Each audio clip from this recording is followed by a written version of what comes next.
Côte d'Ivoire, la France réaffirme son engagement dans la lutte anti-djihadiste. La France a réaffirmé jeudi en Côte d'Ivoire son engagement et celui de l'Union européenne, UE, dans la lutte anti-djihadiste en Afrique, rejetant le reproche d'un deux poids, deux mesures par rapport à leur soutien à l'Ukraine. Pour nous, Français, et pour l'Union européenne, il n'y a pas deux poids, deux mesures, comme on l'entend souvent avec l'agression russe en Ukraine, a déclaré Chrysoula Zacharopoulou, secrétaire d'État française au développement. Elle s'exprimait lors d'une visite de l'Académie internationale de lutte contre le terrorisme, AILCT, à Jacqueville, près d'Abidjan, où sont formés des militaires africains à la lutte anti-djihadiste. Vous pouvez toujours compter sur l'engagement total et déterminé de la France dans ce projet, à l'heure où d'autres puissances ne font que du partenariat sécuritaire via leurs milices, a-t-elle ajouté en référence au groupe paramilitaire russe Wagner, présent dans plusieurs pays africains. Madame Zacharopoulou a participé au premier conseil d'administration de la ILCT créé en 2021 par la France et la Côte d'Ivoire,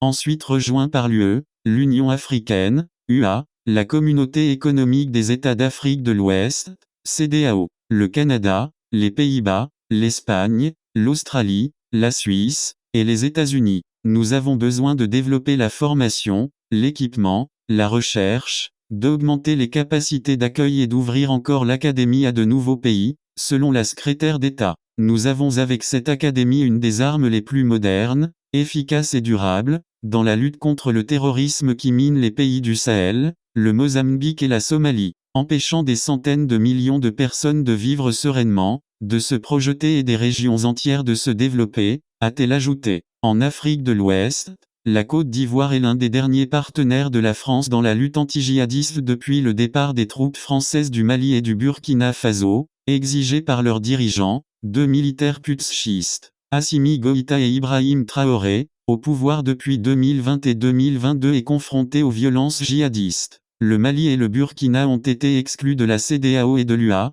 et ne sont pas autorisés à profiter des formations de la ILCT pour le moment, a souligné le ministre ivoirien de la Défense, Téné Birahima Ouattara, également présent à Jacqueville.